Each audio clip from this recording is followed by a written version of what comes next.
Assalamualaikum warahmatullahi wabarakatuh. Kami dari kelompok 1 akan mempresentasikan tentang konservasi sumber daya alam, konservasi dan deplesi, serta kebijakan sumber daya alam di Indonesia. Yang beranggotakan saya Nadila Arifah, saya Elsa Selina, saya Yohanes Sibarani. Konservasi dan deplesi. Konservasi yaitu upaya untuk melindungi dan memelihara sumber daya alam dari kerusakan dan degradasi. Tujuannya itu untuk memastikan bahwa aktivitas bisnis dilakukan dengan cara yang berkelanjutan dan mengurangi dampak negatif terhadap lingkungan. Beberapa upaya konservasi yaitu yang pertama efisiensi energi, yaitu mengurangi konsumsi energi dengan menggunakan peralatan hemat energi. Yang kedua ada pengelolaan limbah, yaitu mengurangi, mendaur ulang, serta mengelola limbah secara efektif atau disebut dengan 4R. Yang ketiga ada desain produk, yaitu merancang produk yang lebih tahan lama dan dapat didaur ulang dan terbuat dari bahan yang ramah lingkungan. Yang keempat ada pendidikan, yaitu meningkatkan kesadaran dan memberikan penyuluhan kepada masyarakat mengenai praktik ramah lingkungan. Yang kelima ada teknologi hijau yang mengadopsi teknologi yang mengurangi dampak lingkungan seperti panel surya, turbin angin yang memanfaatkan sumber energi alami. Dengan mengintegrasikan upaya ini, bisnis dapat mengurangi jejak ekologisnya dan berkontribusi pada lingkungan. Deplesi. Deplesi adalah penurunan atau pengurangan cadangan sumber daya alam yang disebabkan oleh aktivitas manusia. Ini terjadi ketika penggunaan sumber daya melebihi kemampuan alam untuk memulihkan atau menggantikan sumber dayanya tersebut.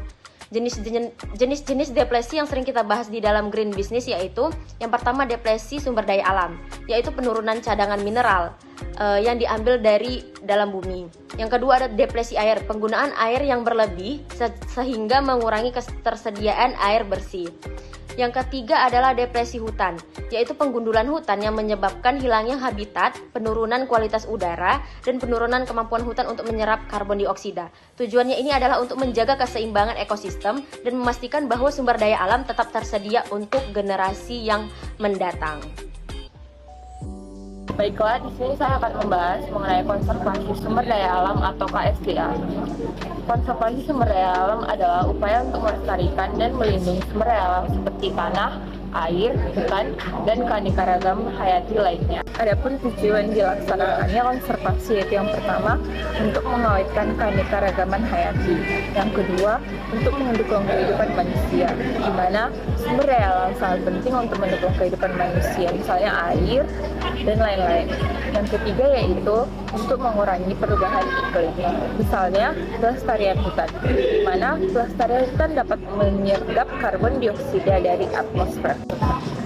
Selanjutnya, strategi konservasi sumber daya alam, yaitu yang pertama, kawasan konservasi. Misalnya, membuat kawasan konservasi seperti Taman Nasional, Suaka Marga Satwa, Cagar Alam untuk melindungi sumber daya alam yang unik dan berharga. Yang kedua yaitu pengelolaan hutan berkelanjutan. Mengelola hutan secara berkelanjutan dengan mempertahankan fungsi ekologis dan sosial hutan, serta mengoptimalkan manfaat ekonomi.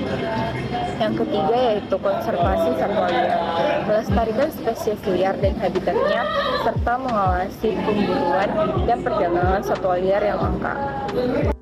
Yang keempat yaitu konservasi air, mengelola sumber daya air secara berkelanjutan dengan mengoptimalkan penggunaan air dan mengurangi polusi air.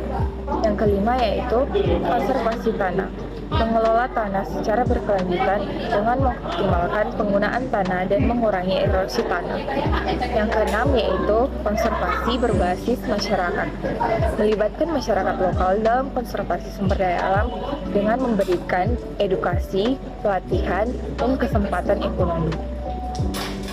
Yang ketujuh yaitu ekowisata, mengembangkan pariwisata berbasis alam yang dapat meningkatkan kesadaran masyarakat akan pentingnya konservasi sumber daya alam dan memberikan manfaat ekonomi.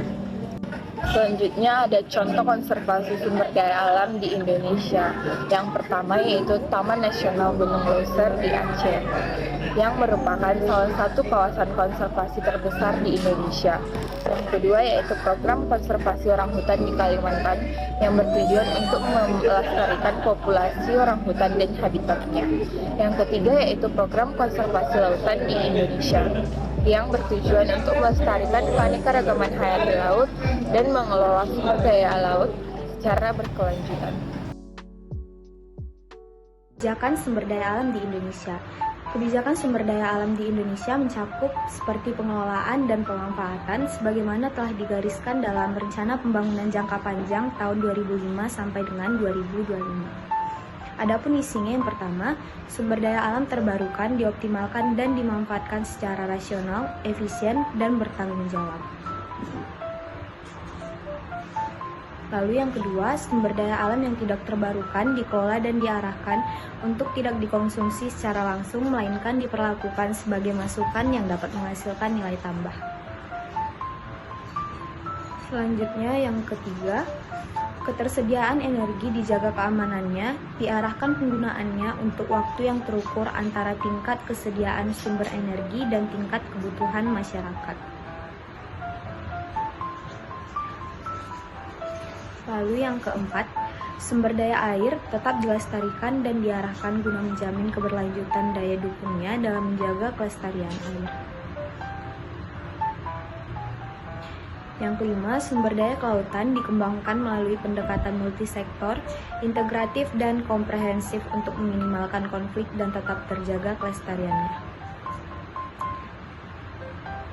Yang keenam, sumber daya alam ditingkatkan sebagai nilai tambah dan memanfaatkan sumber daya alam tropis dan unik. Dan yang terakhir, keragaman jenis sumber daya alam diperhatikan dan dikelola di setiap wilayah guna meningkatkan kesejahteraan masyarakat lokal dan mengembangkan wilayah strategis. Demikianlah kebijakan sumber daya alam yang ada di Indonesia. Sekian presentasi dari kelompok kami membuka forum diskusi. Apabila ada yang ingin bertanya, dipersilahkan.